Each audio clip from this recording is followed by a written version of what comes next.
Hello and welcome to the Bigger Boat Podcast. We're the movie podcast where we go through Steven Spielberg's entire back catalogue, one film at a time. I'm Luke, and as always, I'm joined by a man who, like Tom Hanks in this film that we're going to talk about, can do a perfect Eastern European accent. Take it away, Jerry. Hello. From what I remember, Tom Hanks does literally just do a Borat impression. I think so. Yeah. Yes. It's perfect. Yes, mate. So, as you may have alluded to, we are talking about the one Spielberg film that I don't want to show any of my patients. I'm so sorry. It's The Terminal. I wrote that down because I had to word that perfectly. How are you, Jerry, anyway? I'm good, thank you. Yeah? Yeah. On that note, I suddenly feel very aware I'm alive. Good, excellent. What a joy. Alive and kicking, yeah. I feel like I'm back to sort of normal, back to health and sort of... Yes, after your... Yeah, I keep moaning about this, but having been ill over Christmas and stuff, I feel like I'm well and truly back sort of on form, back to my usual routine, etc. Good, excellent. Yeah. Fighting fit. Fighting fit for now. Ready to podcast. Yes. How about you? Yeah, I'm not too bad, thank you very much. I'm not too bad. Have you watched a film this week? I have watched a film this week. Because I don't really want to know how you're doing. That's fair enough. You're on before you even answered. You know, I've just written down some anecdotes that I could potentially talk about, but we'll just skip straight over those and go straight to business, shall we? Yeah. I'll save those for next week. You suddenly just reminded me of something. I was told once, I don't know if this is actually like a filmmaking myth. Okay. But there's, apparently they call it sometimes a French take. So if they're working with an actor or something and they know that they're only good from take 4. Sure. Someone, like the first assistant director or whatever, or the director himself will sort of whisper to his assistant, we'll do a French take on this one. What does that actually mean? It means they don't roll the camera. It means they save film, let the actor do it 4 times, and then, or whatever. And then on the 5th one, we're not doing a French take anymore. Actually roll the camera. So whether that's true, I don't know. Where did that come from? Did that come from the fact that it was done in French cinema, or the fact that it's some sort of stereotype about the French being... Let's face it, it's probably the second. What's the point? That's blah, blah, blah. Yeah. I can't be bothered with this first take or this second take. I'm just going to sit here and smoke.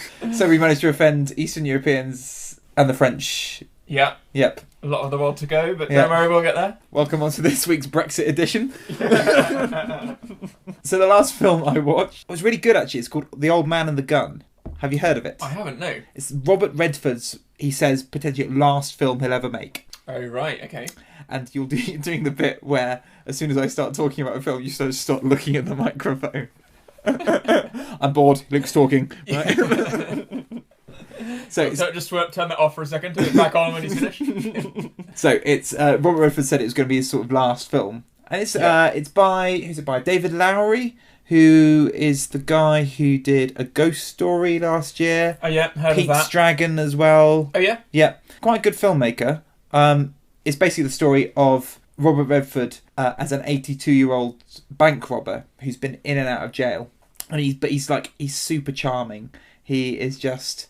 There's no threat of any violence, really. He is a bank robber, and all the people he robs say, actually, he was quite a gentleman, about it, Yeah. And he sort of has a sort of romantic interest with a woman he meets who I completely didn't realise was Sissy Spacek. Oh, right. But much older. Yeah. Obviously. From when I remember her from the 70s. Yeah. And basically, it's sort of about their sort of interactions, their romance. It's sort of like, because it's his last movie, it ends up being sort of like a best of Robert Redford. And there's even some bits where they sort of flash back to him escaping from prison as a younger man. And I'm pretty sure one of the scenes was him as in Butch Cassidy. Oh, really? That they use, yeah. It's quite a charming film. It's just about a guy who is really good and loves bank robbing. And he keeps on doing it and keeps on falling into that same sort of cycle. Yeah. Because he loves it. It's a good Sunday afternoon film. Okay. Maybe it's a good one to watch with your parents. Unlike what did I recommend to you? Nocturnal Animals. Like Nocturnal Animals. Yeah. Yeah. So Old Man and the Gun. I recommend it. It's really good. What was the last film you watched, Joey? The last film I watched was The Golden Compass. Okay. I tried to find it on Netflix. It wasn't there. This is the kids' film. It seems like they've tried to bury that deep in the archive somewhere. Yeah. So if you don't know, Golden Compass is the film remake of Northern Lights, isn't it? Philip Pullman's trilogy that was meant to spawn a franchise. Yes. And I love those. I used to love those books as a kid. Do you remember we went to see the Museum of Curiosity recorded at the BBC? Yeah, about 10 years ago. Yeah, so that's the sort of like radio version, if you like, before they started doing proper podcasts of Programme QI. Yes. Hosted by John Lloyd, the guy who came up with the idea for the TV show. Yeah. And one of the people on the panel, sort of very close to us, he was only sort of like, I don't know, what would we say, like 10 feet away or something? Probably, yeah. Was Philip Pullman, and it's very exciting. And yeah, I do remember. In the presence of the man himself for 2 hours or something. Yeah. But I still didn't really know that much about him. I knew he had written a bunch of fantasy books, which were... You'd never read them as a kid, had you? No, very highly regarded and stuff. But yeah, nobody had ever even talked about it being turned into a movie at that time or anything. And then suddenly it came out, and I just didn't make the connection. Suddenly this thing was just called The Golden Compass. If it had been called The Northern Lights... Yeah, I might have made the connection. You did, so you didn't realise at all that it was that book? Not for a good few years. Okay. But I've known for maybe 5 years or so. Okay. I've read the synopsis and stuff. I was like, that sounds really interesting. I really want to see how they do this whole multiple universe thing. How they travel between the different worlds and all this stuff. Yeah. And then you watch the film and you're like, I think you haven't quite succeeded there. You fall short of the mark. Well, the problem is that the first book is really finishes before they start entering the parallel universes. It does, yes. So it's right at the end that they exactly. Start. Unfortunately, they didn't do any of the build-up correctly to make to really do it properly. I think I only saw it once, and I think I'm biased against it because I know Eliza, you may know from this podcast, my sister, went for the role of the main girl, Lyra. Yeah. And it went to that other actress, Dakota Blue Richards, that's it. Yes. Did you like the movie? There's bits I liked, and I was so glad I had at least read the synopsis, even though I haven't read I haven't read the book. Because I was like, that would be so unclear if I hadn't read the synopsis. If I didn't know the story, I would be like, whoa, they're taking liberties, jumping around plots and characters. Yeah. You're assuming that I know who this character is and what he looks like or whatever. Yeah.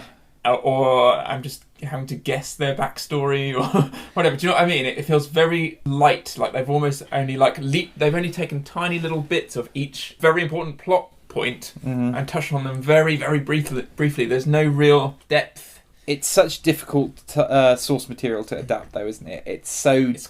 It's classic, isn't it? That you watch it actually, and you're like, I bet that works in the book. Yeah. But it just can tell it isn't coming across at all.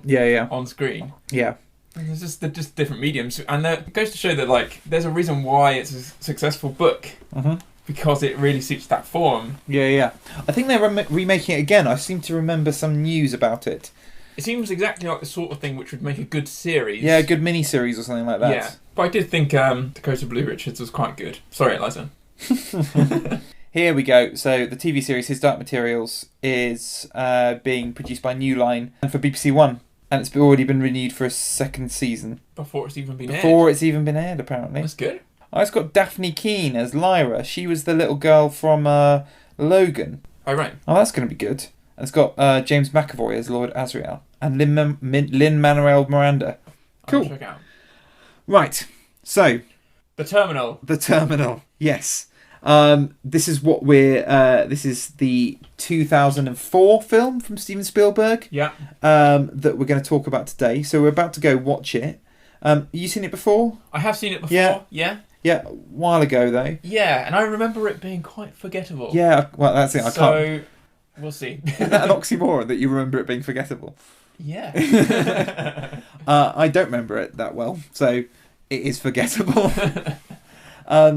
Yeah, so should we just go and watch it, and then we'll talk about it a bit more afterwards? Yes, let's do it. Yeah, fantastic. So, I don't think The Terminal is available to watch on any of the major streaming services, so you may have to rent it or crack it out of the collection.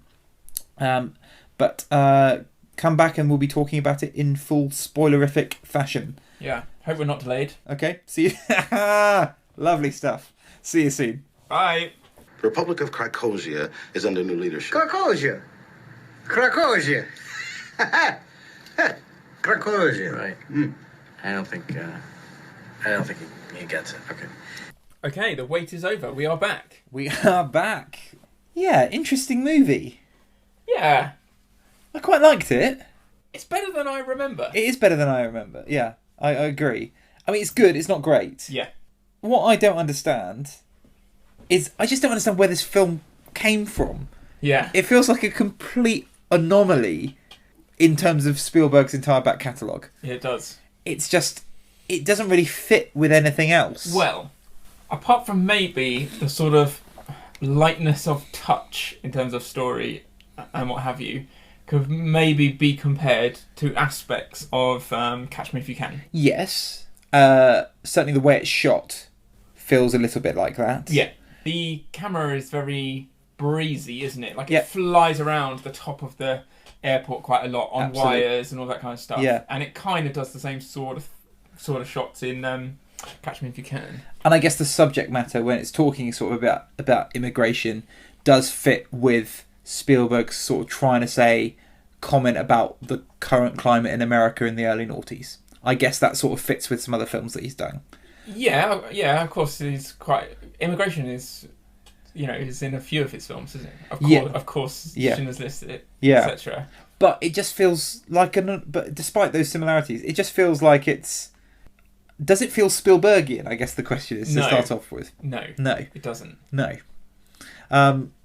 Which is odd that he's defined his own sort of noun, hasn't he? Of course it's Spielbergian because it was directed by Steven Spielberg, but it just doesn't feel... It's one of those films that you say, oh, we're doing The Terminal next, and they're like, oh, was that a Steven Spielberg film? Yeah. It didn't feel like it. Yeah. So, yeah, it does feel a bit anomalous. Yeah. I think Spielberg sort of categorises himself as a sort of director for hire, and I think he sort of always has. Mm-hmm. Like the old studio system that you had at MGM or whatever. Yeah.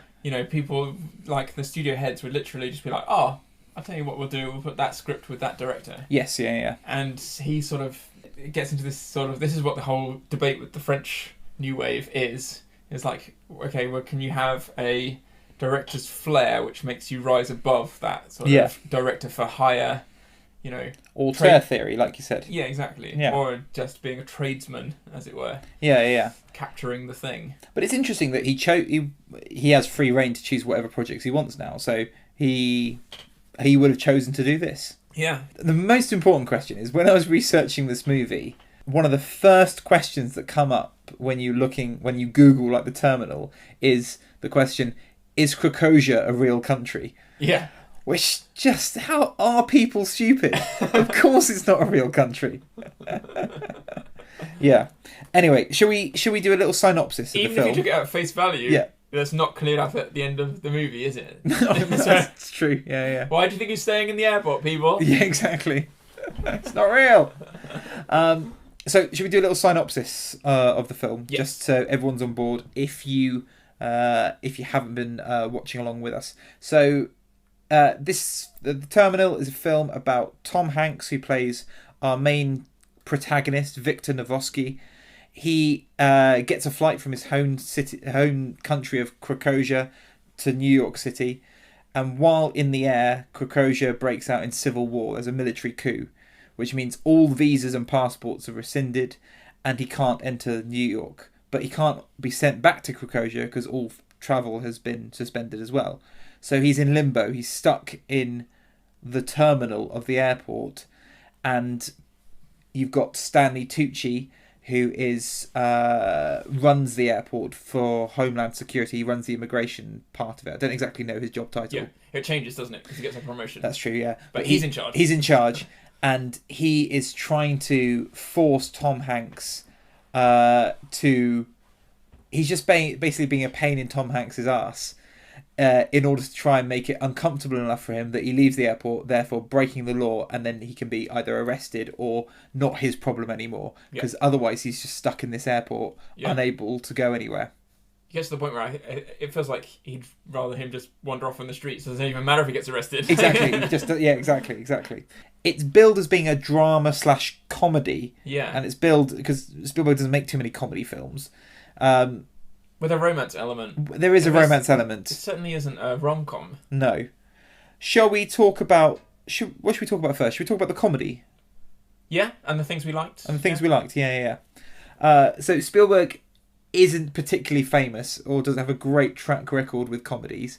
as we mentioned in most of our podcasts, his out-and-out attempt at comedy in 1979, which was 1941, backfired hugely by not eliciting a single laugh. And then he has made some funny movies. Obviously, the Indiana Jones movies have funny lines in them. I think we mentioned on our Catch Me If You Can episode that I thought that was Spielberg's funniest movie. Yeah. Although it's not an out-and-out comedy. Yeah. What did you think of this one? The thing that I think sets sort of Catch Me If You Can apart from, for example, 1941, is that it really is character-based humour. You know, yes. The things the characters say are very unique to that person. And I think this film, The Terminal, it is successful in, when you do laugh, it's because of those moments. It's, you know, the miscommunication of the very believable kind of characters. Yes, yeah. Well, I say believable, I think Tom Hanks went a bit overboard. But that's with the tone of the movie, to be honest, isn't it? But yeah, it's all character-based humour, so it is actually funny, and it's not broad sort of slapstick humour. Yeah, like 1941. I guess my sort of quibble with the comedy. So it did make me laugh to start off with.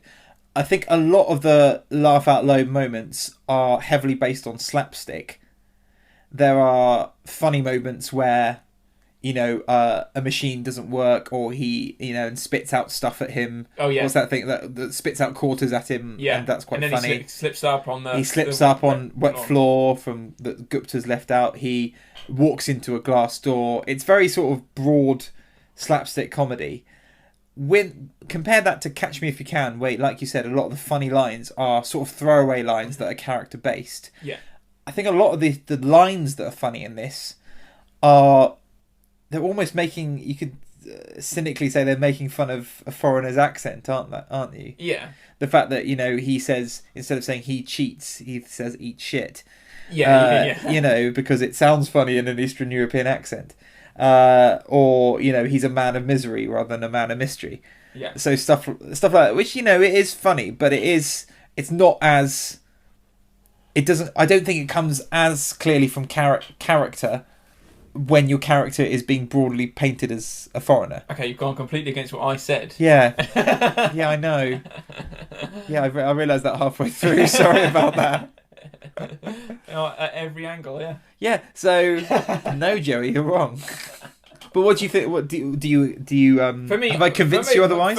For me, the bits that I remember being funny were character based things. Like, yes, there were the odd slapstick things, but they just weren't as funny as some of the little character things that he said or did in that particular circumstance. For me, so obviously, yes, there is some broad bits in there, but for me, I like the character bits. The character-based comedy that I thought worked for me was Gupta.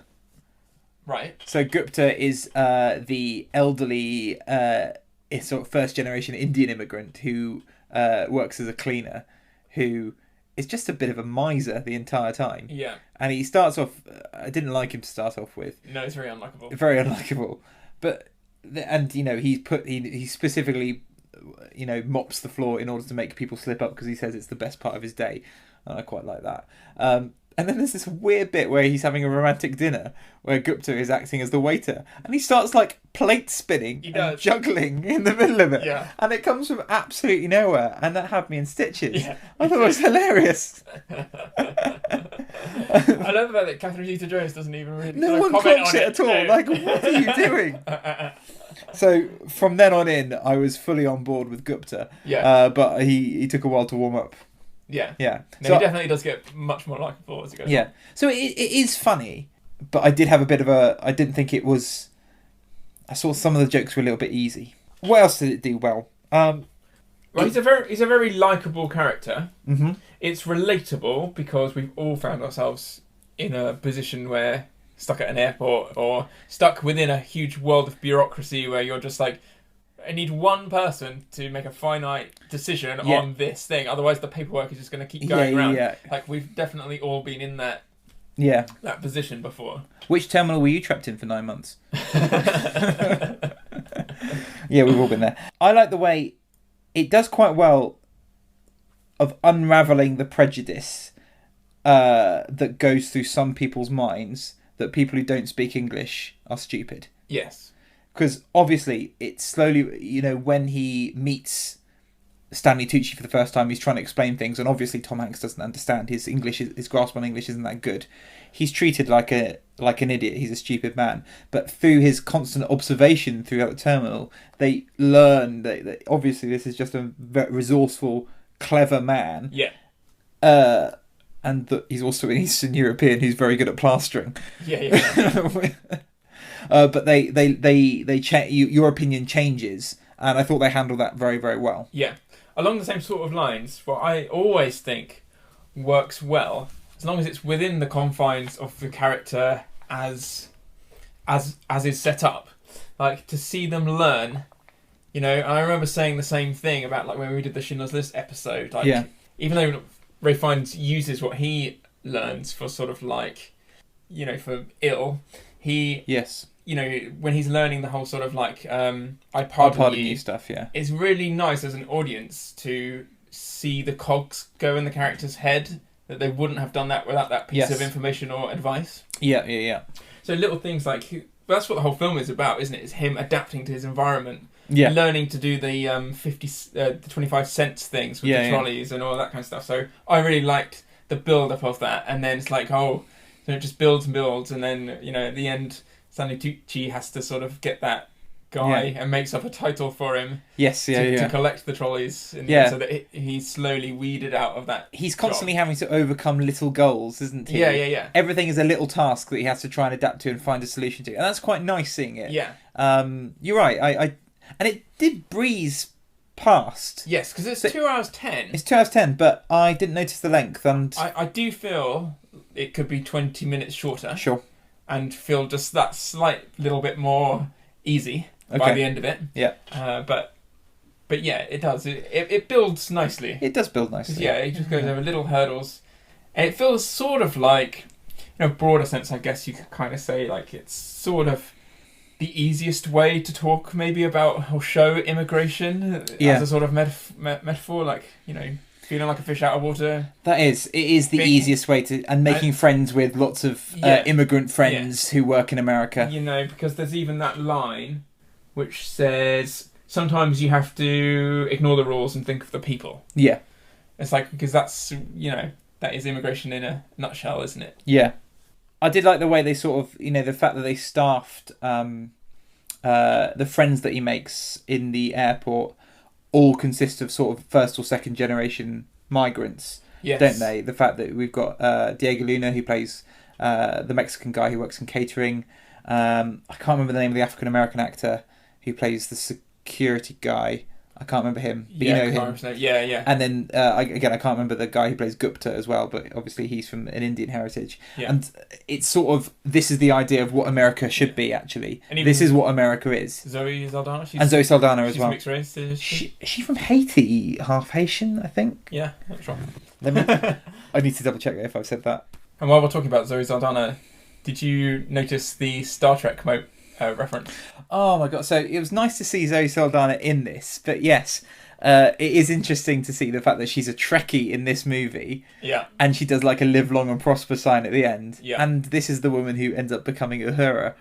Yeah. I did appreciate that, and I wrote that down. I just wrote Uhura in capital letters. Yeah. And then the other thing, which is, along the same sort of lines, do you remember at one point, near the beginning, Stanley Tucci says, it's like the Twilight Zone. Yes. Did you ever see that movie? Yeah. Yes, of course. I missed that bit. Of course, because he directed a third of the Twilight Zone movie. Yeah, very good. Sorry. Zoe Saldana is half Dominican and half Puerto Rican. I see. So again, another second generation immigrant. Yeah. It was nice seeing some of the younger actors in this, because like I said, Zoe Saldana, Diego Luna is in this as well, and also I completely forgot that it was Stanley Tucci, the Tooch, in one of a very early sort of Spielberg role. And he looks exactly the same. Yeah, he hasn't aged a day. Hasn't aged a single day. Yeah. Yeah, no, I'm a big fan of him actually. He always gets the balance right between sort of like, because in this part he is antagonistic, but he's also kind of just the guy, just sort of doing his job. Yeah, he's not over the top with his antagonisms and all this kind of stuff. You can see why he wants to just get rid of him. Yeah. What? So what was his main motivation? Because he does sort of... I didn't really get what he was trying to achieve. He sort of tries to ignore it and hopes the problem will go away. I get that. And then, yes, he does make it harder because he wants them to... he just wants the problem to go away. He's not really thinking about the person as a man. He's a bureaucrat, isn't he? Yeah. But at the end, when he gets let through, so spoiler alert, he gets let through into New York at the end by the security guards against Tucci's wishes. Yeah. He gets so angry. He's furious. He's puts the stuff off his desk. He starts shouting what he's doing and then runs down to try and stop them. And then he changes his mind completely. And then he just changes his mind and says, no, let him go, it's fine. And it's like, what? You were really angry? Like, why get so worked up about it then? Yeah. I didn't quite understand it. Yeah. But it's Tucci, so I forgive him. Because I remember when we were talking about last films that we had seen, I said that I had really enjoyed the film that Stanley Tucci had directed called Final Portrait about Giacomo Messi. I remember that, yeah. Which is still on Netflix, so do check that out. Because, the Tucci's not in it, but he does a great job. Because the Tucci sort of represents... He's the only antagonistic figure in it, isn't he? He is really, yeah. He represents the entire frustrating bureaucracy of Western society, doesn't he? Yeah. And you said earlier that this is the easiest way you could have made a film about immigration, and I do agree about that, because they could have made it a bit more difficult and a bit more on the nose. And I was thinking, like, Tom Hanks is the everyman, and he's playing someone from Eastern Europe. Yeah. What if they made the immigrant like the source material, someone from the Middle East? Yeah, it would have completely changed. It would have completely changed the tone, wouldn't it? I think they've made a very conscious decision not to make it too difficult. Yeah. And to make it a little bit easier for audience to palatable. Exactly. So, there is a clear distinction from being too on the nose at the moment. Yeah. The whole problem with the bureaucracy, and what I quite liked about it as sort of commenting on the American system. So this was put by Roger Ebert, the famous American film critic. Yeah. He said, so Navosky, Tom Hanks' character, is a man who is exactly as he seems to be and claims to be. He's got no guile. Yeah.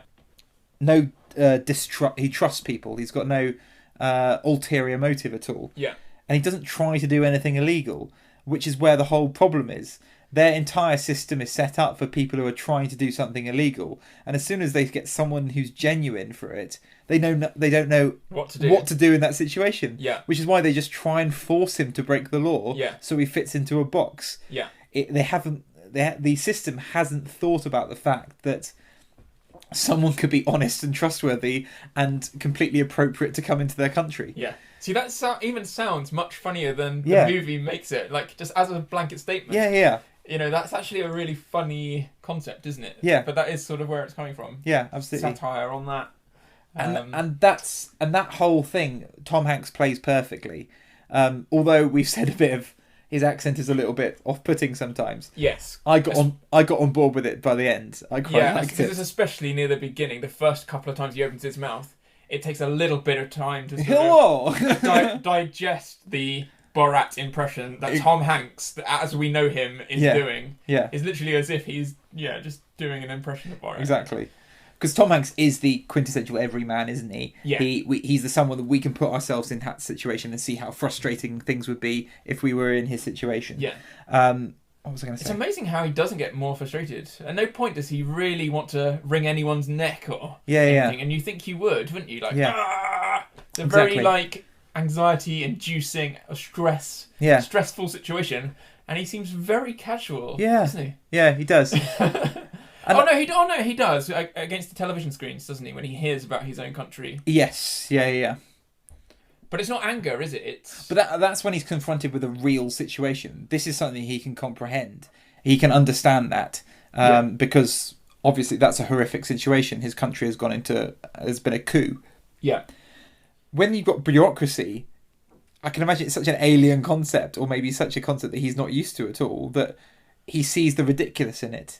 Yeah. And therefore it doesn't frustrate him. Yeah. Which I quite appreciate. Yeah. I just like that scene, when they're trying to say, we can give you asylum if you say you're afraid of going back to Krakosia. And they're like, I'm not afraid. Yeah. I'm afraid of ghosts. Yeah. Yeah, he's just very likable in it, which... I wrote down that it could potentially be quite Kafka-esque, as in like the being swallowed. It could have the theme of being swallowed in the bureaucracy of the never-ending cycle. Do you want to explain Kafkaesque for the listener, just in case? Yes. So Franz Kafka is very famous for having a particular sort of type of protagonist in his stories. It's usually like a bank clerk or someone who's very introverted usually. Yeah. And sort of wears a shirt and tie, but he sort of gets swallowed by the systems around him. Mm-hmm. You know, so Joseph K. is probably his most famous creation from the book The Trial, and it's sort of a nightmarish account of him sort of waking up one day and getting arrested and trying to find out even what crime he is supposed to have committed, and he's just led into a world of paperwork and just doorway after doorway. Mm-hmm. Yeah. Yeah, I know exactly what you mean. And that, do you know what? So the film reminded me of, if we were going to, I'd said this was an anomaly, but when I was watching it, the Spielberg film that came to mind was Amistad. Yes. Because, I can see that, yeah. Because in Amistad, as you would obviously have heard, because you've been listening religiously to all of our podcast listeners, in Amistad, Cinque, this man who has been incorrectly sold into slavery, and the rest of the other people on a boat end up in this bureaucratic two trial cases, unable to speak English and being tried for crimes they didn't commit, and completely unable to know what's going on. And it very much felt like that you know, other people were making decisions for these people, and it takes them to highlight the ridiculousness of the system that's in place. So that's the sort of comparison. The other comparison I got was E.T. Really? Can you think of if you imagine Tom Hanks as E.T. the alien, just trying to get home the entire time? Maybe.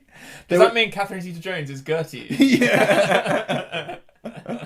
I don't remember E.T. I don't like his feet.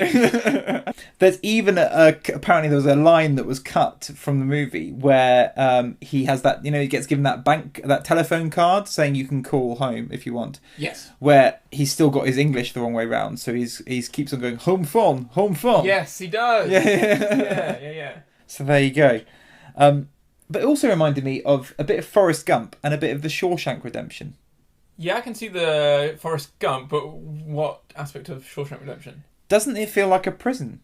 Yes, I suppose it does. It feels like a prison where... And the way he's able to change the whole infrastructure within that confines. Absolutely.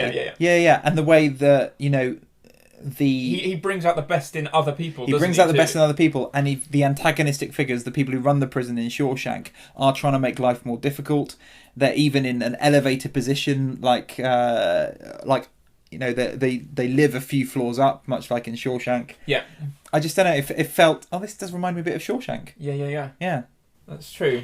I mean, in terms of a character, that sort of optimistic, changing everyone else's life for the better without really changing themselves. They've remained the same. Yeah. Very much remind me of James Stewart in Harvey. Have you ever seen that? I've never seen that. It's very old-fashioned, but really, really good. It's about, he's like a middle-aged man. Yeah. And he has an invisible friend who's I think he's like a 6 foot and 3/4 inch bunny imaginary bunny rabbit. I'm just trying to do a James, just thinking how I do a James Stewart. My 6 foot 3/4 bunny rabbit called Harvey. That's actually really good. Thank you. That's actually really similar, yeah. Thank you. I don't know if you're taking the piss or not. That's really good, yeah. I'm going to record it into one of those stuffed teddy bears, but it'll be a bunny rabbit. A bunny rabbit, okay. Yeah, and you can press the middle. What is it? I love you, Joey. I've lost it. All 6 foot and 3/4. Well, ladies. Now it was mentioned in the little behind-the-scenes thing that I watched. It's like a Jacques Tati movie. Have you ever seen that? No. Monsieur Hulot's Holiday. It's from... I know Monsieur Hulot. Yeah. He's the most famous character. Yeah. I think we might have, because I have definitely had the DVD. I think we might have watched it together. Okay. It's very much like Mr. Bean. Yes. And he's sort of like kind of slapstick, and he has a particular way of walking, sort of leaning forward. Shall we talk about? We've been quite optimistic, which is a nice little change, because I feel that sometimes when we like him, we end up being a bit too negative to start off with. Yeah. But shall we start getting a bit negative? Well, yes, I think this might be quite a nice segue little comment, because I've just reread what I wrote down as we were watching. Yeah. I said, I quite like that Catherine Zeta-Jones asks out Tom Hanks. You know, it's rare but nice. And then I put a full stop and it says... It's never going to happen. And in this case, unbelievable. Yeah, completely unbelievable. Never going to happen. And I think that's some sort of like Spielberg's wish fulfillment. Like we've said, like Tom Hanks is the everyman. Spielberg uses everymen to put himself in that situation. Yeah. He's just imagining he's going to be asked out one day by Catherine Zeta-Jones, and I just don't buy it at all. What else I didn't buy with sort of Catherine Zeta-Jones is, you know, when you first meet her character and she's going to meet her lover who's already married, and she goes up the escalator and you see at the top there's this really old. He's an old man. He's like much older than her. I was like he is far too old for her. And then I remembered, I was like, oh no, it doesn't matter. I just remembered Michael Douglas. Oh, it is her type. It's fine. So Spielberg I'm going to say it, Spielberg isn't very good at doing romance. You don't think? I can't think of a film where he's done romance successfully. I just cannot stop thinking now. You've just reminded me of... Do you remember a cartoon series called 2D TV? And it used to be a kind of satirical weekly show. Yes, I remember. Yeah. And there was one sketch which was Michael Douglas and Catherine Zeta-Jones, and they had the baby, like their first child, and it pointed and it went, "Mama!" And Michael Douglas was there going, "Say Dada!" And the baby went, "Da, da, dirty old kid."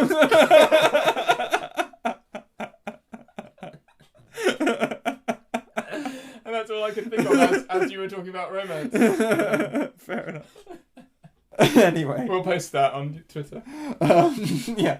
So I don't think I can't think of a film where Spielberg has done romance effectively. Yes, we certainly weren't particularly fans of Always. No, the romance in that was very unbelievable. Yeah, absolutely. But again, he's put himself into Richard Dreyfuss with someone who's much more attractive than him. Yes, yeah. Similar film. I think that's just Hollywood, isn't it? Yeah. However, we do know his next movie is going to be West Side Story. Yeah. Which is a romance musical at its heart. That's true. So we'll see. So there's still time to change, Stephen. Yeah. But I just don't think he's done it effectively. And certainly in this movie, it's just wholly unbelievable. So there's 2 romance subplots in this. Yeah. One is what we've mentioned. So Catherine Zeta-Jones is an air hostess who meets up with Tom Hanks intermittently because they're at the airport at the same time. She is the mistress of a married man and seems to be just keep on going back to him, knowing she's making mistakes, but keeps on going back to him. And then she ends up asking out Tom Hanks on a particularly... She asked him out twice. Twice. I know, right?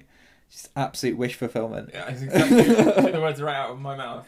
And they end up going on a date, and that's when we talked about Gupta doing the spinning plates. The date doesn't really seem to be that successful, but it doesn't really evolve into anything. They just sort of end up like being ships passing the night. Yes. And then there's a separate romance subplot where Diego Luna is trying to woo Zoe Saldana. Yeah. And Diego Luna's tactics are to stare at Zoe Saldana from afar and ask someone else to ask her questions about her life. I don't know about you, but that didn't work for me when I was 15. No. Or 16. Or 17. Or 18. Or until I met my wife. But apparently, then, having never had an interaction together... He buys her a ring. He proposes to her via Tom Hanks. Yeah. Having never... And she says yes. And then they get married at an airport. Yeah, They get married in the airport, which is mad. Yeah. That's so wholly unbelievable, that entire thing. Yeah, just more bureaucracy. You've got to sign this marriage certificate, you know. Yeah, they didn't dig deep into the marriage bureaucracy, fortunately. But it's nothing sadder than getting married at an airport. And then also a person you don't know. Yeah, exactly. Well, actually, apparently, I take that back. Apparently, it's actually really optimistic and really. It depends. Nice. It depends if it's Zoe Saldana. Yeah, that's fine. So, what do you think? What did you think about Catherine Zeta-Jones's character? She did well with what she had. I think. Yeah, but she was given absolutely nothing. Yeah, it's true. We've spoken about this. It's quite an unnecessary subplot, isn't it? We would have been fine with the romantic element being exactly what you just described, which ended in another character's wedding. He didn't really need a character himself, did he? No. If this movie got made last year or the year before, they'd be outrage at this movie. Based on Catherine Zeta-Jones as being just one of the worst characters from a feminist perspective. Yeah. She's got absolutely no agency herself and is entirely defined by seeking the approval of men. Yeah, and she can't even apparently she can't even walk through an airport. She has to be guided behind by Tom Hanks. Yes, don't slip on that. Yeah, exactly. she has nothing to do herself, and she doesn't. All the conversations she speaks of, she's speaking about other relationships and how they define her. Yeah, how much she's almost desperate for a man. That's why she asks him out twice. Exactly. Yeah, I really doubt that role written like that would have an actress who would have been at the height of fame. Catherine Zeta-Jones would have been in 2004. Yeah.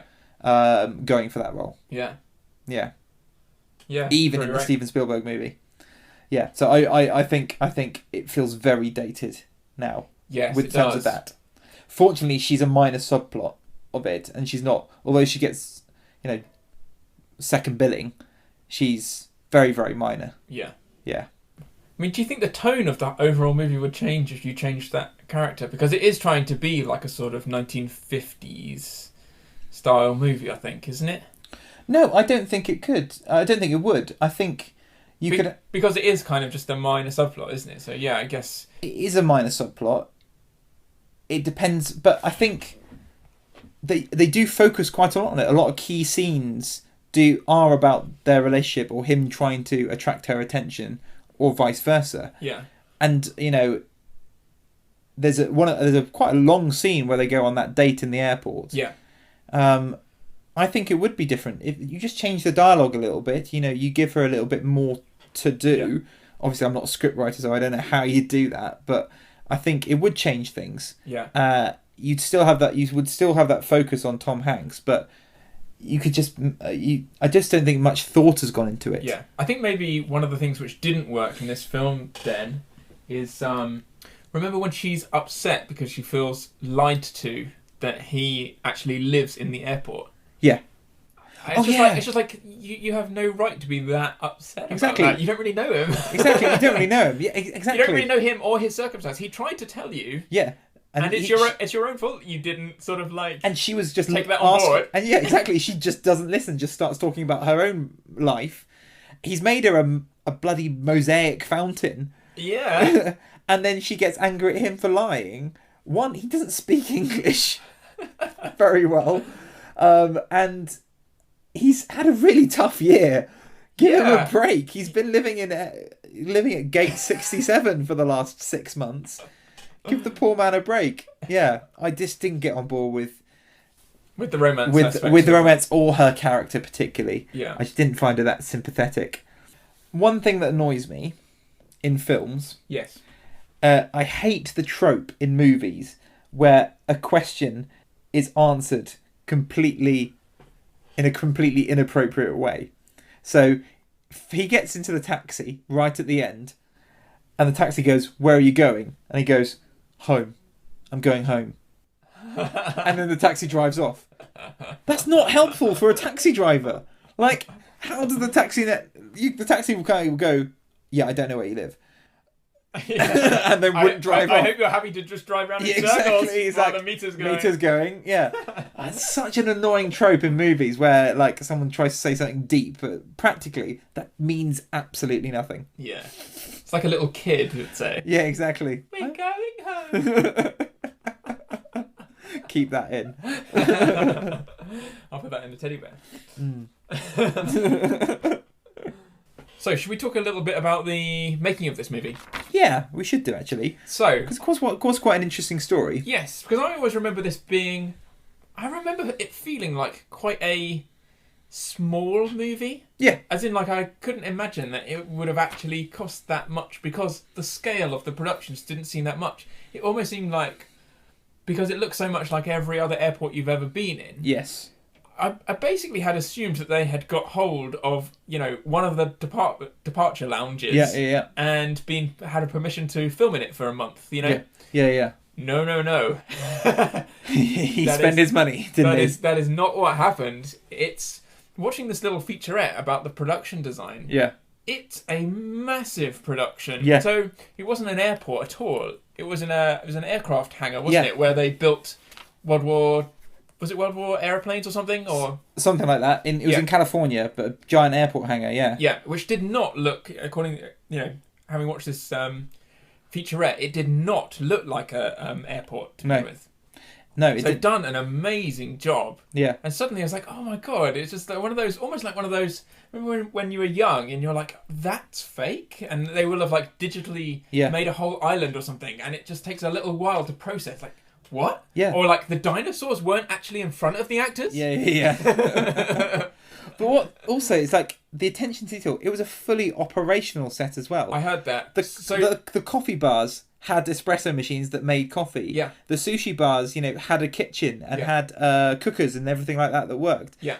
Everything was operational. The bars had actual drinks poured from them and kegs attached. Yeah. Just everything was there. It was amazing. That is extraordinary. Yeah, I know, right? Which is why it's one of those films, and we talked about this with Minority Report a little bit, is he's managed to get in product placement absolutely beautifully into his film. Yeah. Very well done, Stephen, you sly fox. If there's like an award for licensing on product placement, exactly. Steven Spielberg would get it. He's got a Borders bookshop, which aptly named for a film about immigration. Very true. Yeah. Now shut down. Now defunct. Yeah, exactly. It lost the war to Amazon. Exactly. Spent far too much on putting himself inside a Spielberg movie. That was what broke Borders, wasn't it? It had Starbucks in it as well. What else did it have? Had Hugo Boss. Yes. Because he buys a suit from Hugo Boss, doesn't he? Yeah. Yeah. But yeah. So it's not distracting in this movie, I don't think. No. It could, if we had never been to an airport before and knew how commercialised the whole enterprise has become. Yeah. It could get in the way, I think. But it actually is really nicely dealt with, I think. Yeah, I think it got a bit of backlash from some critics about product placement and things like that. But that's what airports are like. Exactly. And it's meant to represent a microcosm of America, isn't it? Yes. It's meant to represent the whole commerciality of that in a very small place. Yeah. So this is part of the American sort of immigration dream, isn't it? You start small and you grow. Exactly. Or maybe it's all sort of like to be like a fake. You've got real America just on the outside, and all Novoski's got is this fake version of America, condensed in one small place. Yeah. Sort of like a little reflection of what America could be, and he's trapped in that area. Yeah, see, I think that because it's almost like a little bit like Borat, like cultural learnings, at the same time as being trapped in there. Yes, isn't it? So, he's learning about the bureaucracy system and how. Corporate America and Burger King works. Yeah, exactly. But you were so we mentioned that a little bit earlier that it was based on a sort of real life story. So the screenplay was by two people called Sasha Gervasi and Jeff Nathanson, and it's based on the real life story of a man who was sort of stuck in Charles de Gaulle Airport in Paris for 8 years, I think it was. 18 years. It's 18? 18 years. Really? 1-8, yeah. I thought it was 98 to 2006. 1988 to 2006. 88? Yeah. Seriously? Yeah. It's on Wikipedia, so... Okay, wow, 18 years. So this man was called Mehran Karimi Nasseri. Yeah. He was a refugee from Iran, I think he was. Yeah. And apparently his passport and refugee certificate was stolen, and he subsequently refused to leave the airport. I actually watched a little clip on YouTube. You tell more, you know more about this than I do. It definitely is around the 18-year mark, because when they were filming this for this piece of news clip, it was 16 years in. is he had his own little corner. Wow. And it showed him, eating a McDonald's actually. Yeah. And using the vending machines and all that kind of stuff. Yeah, so he had been granted Belgian immigration residency. Yeah. And he'd refused that in the hope that, because apparently he is half British. Okay. So he was hoping that he was just going to stay there until he was able to get a British residency. Mm-hmm. And so just was happy to just carry on living in there. And he just had his own little corner. Yeah. It is. He lives in Belgium now, doesn't he? I think. Anyway, while Joey's looking that up, apparently he did write an autobiography while he was there, and he also had a few documentaries made from his story. And there was a French film as well called Lost in Transit, which is sort of based on his life. But he's not living in the airport anymore. Sorry, it says here, since 2008, he has continued to live in a Paris shelter. Okay, so he's still in Paris. Okay. That is extraordinary. 18 years. Yeah. Why do you think it was this story that Spielberg chose? Well, we did mention in our introduction, didn't we, that we've touched on sort of immigration before, haven't we? With some of his other movies. And particularly sort of Schindler's List. And I was looking up... and in the future, War of the Worlds as well, with, refugees and things like that. I was also looking up, because it's a Spielberg produced animated feature, An American Tail, Fievel. Fievel Goes West. Fievel Goes West is the sequel. Yeah. Yeah, so that's loosely based on, I think it's Spielberg's uncle who was called Fievel. Really? Yeah. I didn't know that. Yeah. Okay. They were going to sort of change it, because apparently Fievel sort of means Philip. Is a sort of Does it? Is a sort of rough translation. Much more exotic, isn't it? They thought it was much more accessible. Yeah. And Philip Goes West. Yeah. He's like, no. I like the name Fievel. I think it's cool. My name's Martin, and I'm heading north.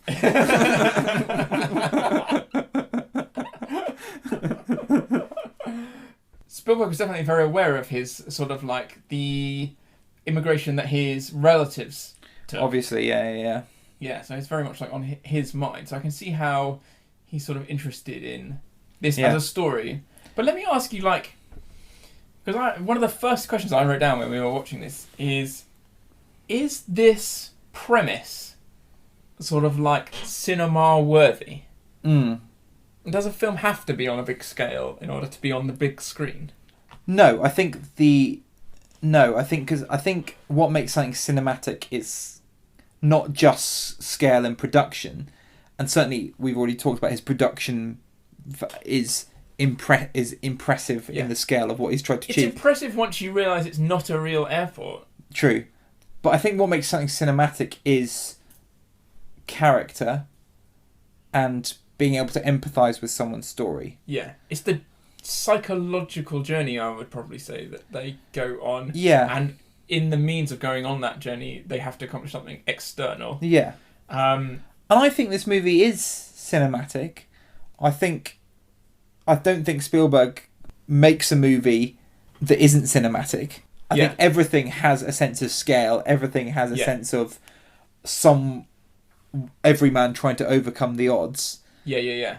And I think that's what makes things cinematic. However, saying that, if you were to ask me to pick a Spielberg film that I'd be more comfortable watching if I had to watch something on a phone or something like that, you'd probably go, well, maybe The Terminal. Yeah. So I know. So with regards to the whole immigration thing, which we've been sort of skirting around, and we've already said that this is a way of making it more easy making a very difficult topic quite easy to swallow in some of the decisions he's made regarding casting and context. Do you think, with what's happened, with America, the push towards right-wingism, Brexit, the attitude towards immigrants over the past couple of years, do you think this movie, if this movie were made now, do you think it would have any effect or be far too simplistic?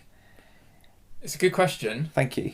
I feel like it would be received differently, but I couldn't really tell you how. Yeah. Because no one knows their bearings with this whole Brexit. No, exactly. Yeah. And so, I think it would be. I think it would be received in a much more negative light.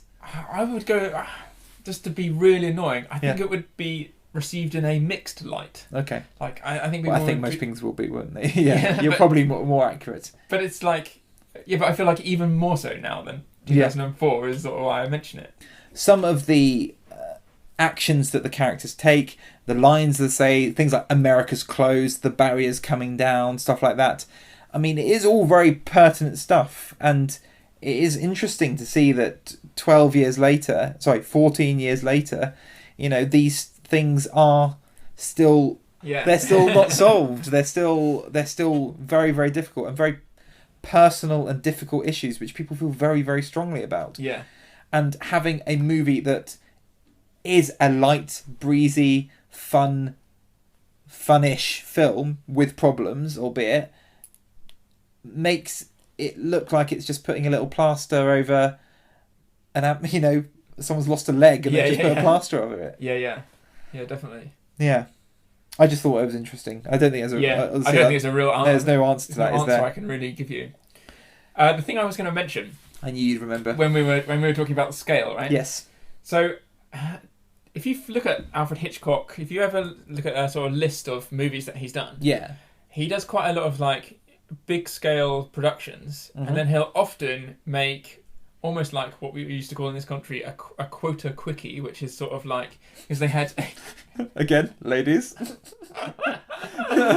used to have a certain list of amount of films that a particular film studio had to release, like 40 films a year or whatever. Don't bother leaving a number. It was just a quota quickie. So then... a certain film studio would say, right, we have to release 40 features a year or whatever. Sure. So then they would make a quota quickie. Yeah. To just fulfill that, so it would basically just be using other sets that were already around the studio or whatever. It ends up looking, that's almost like what has become like a TV movie. Yeah. Apart from TV movies have outweighed cinema recently. Yeah, but true. Yeah. But what I'm talking about is sort of like what you thought of as a TV movie in the 80s and 90s. Is there a Hitchcock quota quickie that you can give an example of that's quite well known? So I'm not really I'm just using that as an example. Okay.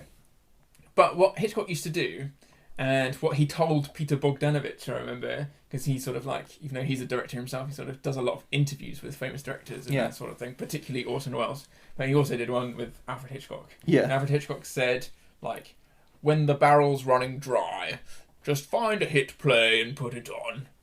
That's me imitating Peter Bogdanovich, imitating Alfred Hitchcock, by the way. And it's so niche that you don't know that the accent is absolutely bang on. That's exactly what it sounds like. But I would say Alfred Hitchcock is really successful with using the small space. So, for example, Rope. Love Rope. It's one of my favourites. It's all in one apartment. Yes, yeah. So basically, that was based on a play. Yeah, okay.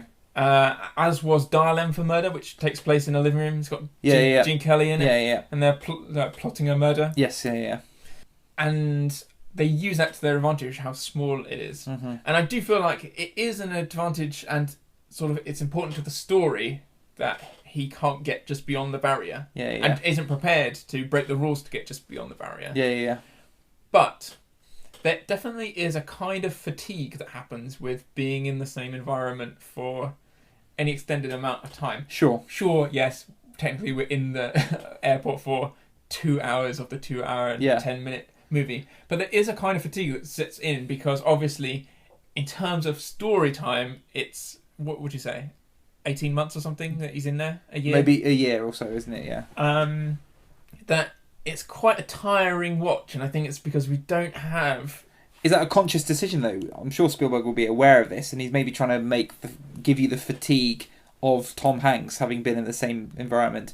I mean, just try and mix things up by, you'd have different locations. You're not in the same, central commerce area the entire time. You're sometimes off on the unfinished gate. Yeah. You're sometimes off in the packing area. Yeah, like the baggage carousel feels very different to the clinical sort of commercialism of the main area. And you're sometimes in Zoe Saldana's workspace. Yeah, which is much more like a generic office. Exactly, yeah. But yes, I do appreciate what you're saying, yeah. But it's more to do with, the general, what makes waiting around in airports so tiring is, the consistent lighting and all of that kind of stuff. Yeah. That you get, as a viewer, you get the same sort of feeling, don't you? Yeah.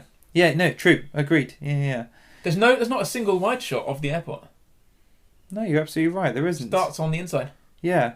And it's quite remarkable because this came straight after Catch Me If You Can. Is that right? Yeah. Which we've said on our last episode that filmed in over 50 locations or so, didn't it? 170 odd locations. So 170 locations. Sorry, a huge amount of locations. Yeah. And now you've got, maybe he just wanted to stay in one area for a little bit. Yeah, maybe. Near his family, you know. He said, this is a script that I can make where I can actually have some time being with my family at the same time. It's in California. Yeah. It's probably definite consideration, isn't it? Yeah. Yeah. And also, this was sandwiched between, you know, he does often do films in runs of threes. And this was sandwiched in between Catch Me If You Can and War of the Worlds. Two quite big, adventurous productions. This is the one which is more self-contained. Yeah. Which will make things a little bit easier. Yeah. He seems to have got on a little roll now with movie stars as well, hasn't he, in this sort of period? Yeah. Whereas he had made a whole bunch of movies with, you know, like Jaws. They're not really movie stars, are they? They're good actors, but the star of the movie he always said was the shark itself and all this kind of stuff. So now he's very much making, to some extent, and he's very much making blockbuster kind of movies. And he's got a very good eye for, he works with a lot of people who then make it very big. Like, especially now, so we're thinking Zoe Saldana, you know, who's very big, Amy Adams. Yes. With the last film, with Amistad, Chiwetel Ejiofor as well. You know, people who end up being, you know, quite big movie stars. Yeah. Or, yeah. The big stepping stone. Exactly. The Tooch. Should we talk about some Spielbergian themes? Yes. So, one of the main themes of the whole thing, which does tie in, I know we said this was a bit of an anomaly film, but one thing that does tie in with a lot of other films is communication. Yeah. He does a lot of films about the struggle between communication between different people. Close Encounters, E.T., now this. And also, can you think of any others? We talked about the phase that he's gone into from the early noughties, where he's trying to make a few more political statements, and this very much fits in with that as well. Yeah. Also, we haven't really talked about like the reason why Tom Hanks came to New York in the first place. His father. The fact that, you know, another daddy issue. Yeah. Also, unresolved issues with his father. Squeezing at the end. Right at the end. It's like, Spielberg was like, hang on, I'm missing something. Exactly. I'm missing something. A father. It's fine, he's never going to listen to this. Obviously, like the thing that drew him. Sorry, I can't finish that. He goes. His whole reason of going to New York is to try and fulfill something that his father could never do. You know, quite weird. It seems that he's trying to get the autograph of a jazz musician, a saxophonist. Yeah. Which seems to come out of the blue from like, oh right, so he likes jazz, right? Okay, fine. Yes, it's not remotely sort of worked in the first 2/3 of the movie, is it? No, not at all. But I think it's an American thing, isn't it? Jazz is hugely important in American culture. Yeah. So it's sort of aspirational. He wants to try. He's an immigrant who's trying to ingratiate himself with American culture. Yeah. I think that's what it's trying to. He had to have something. It had to be something very American, I think. Yeah. And he wanted to get the signature from this saxophonist, and he manages to do so within 24 hours of being in New York. Just walk straight up to him. Him. There, done, and then back home. There didn't seem to be many people in that bar, if I remember rightly. No, for a famous saxophonist. Yeah, there's only about 2 other people in there. Apparently, it's a real photo. That photo, it's a famous jazz photo. Right. Yeah, and apparently that the guy. I don't know if it was the real person, the real jazz musician who was they've used. Probably is. But they've so if it is, they've managed to track him down. Yeah. But Tom Hanks seemed to do it very, very easily. Yeah, he did. But yes, he was trying to fulfill the promise he made to a father, which, you know, was very Spielbergian, sort of slipped in there at the end. Yeah. If the character has sort of a dilemma, that's it. It's a very kind of, not minor one, but it's does he go and get the signature from the saxophonist, or does he get on the plane, as Stanley Tucci sort of advises him to do. Yeah. Very strongly. Oh, that's the other thing that annoys me about Tucci. Like, he keeps on wondering, as like, what's he got in that, you know, that peanut box where he keeps all the signatures? Yes. He never asks Tom Hanks. It's true. Just ask him. He's a very honest, open man. Yeah, he is. He will tell you what's in there. That's very true. I just don't. That doesn't really sit quite right. Why does he want Catherine Zeta-Jones as a spy? Yeah, he could literally just say, "Oh, what's in there?" Yeah, exactly. Or put it through an X-ray. Put it through the X-ray machine. Yeah. I know. The other thing that didn't quite sit right for me is that scene where Tom Hanks gets used to talk down the angry Eastern European chap who speaks Polish, I think, or Russian. He speaks Russian. Yeah. Who speaks Russian, and he has brought some medications from Canada, and they want to take them off him in America because he hasn't filled in the correct paperwork. And this Russian guy is going absolutely mad. He's sort of screaming, crying, looks very threatening. He's behaving in a completely inappropriate way for a man in customs. And I sort of think that you deserve all of the cops to be on top of you and put you in handcuffs if you're going to behave like that. Yes. You know, like... You'll be arrested very quickly. I just don't understand how they let him go. And it's meant to be like, oh, aren't the police bad for, detaining him and want to take the drugs off that he was going to use for his dying father? No, completely appropriate behaviour. No, don't let this crazy man who is acting very psychotically to take these random medications that you have no idea what they are to someone in Russia. Was that a bit of bad medicine? It's very bad medicine. Yeah. Although I did quite like, but Tom Hanks made it all better, with his goat analogy. For a goat. Yeah, I quite like that. Yeah, it was quite good. It ended well. It showed that the characters had really got to know each other, which was quite good. Yes. Stanley Tucci just instantly is like, you read the form, didn't you? The blue one. Yeah. So I think that's everything we've got to talk about from the terminal. Yep, I think that's me done. Perfect.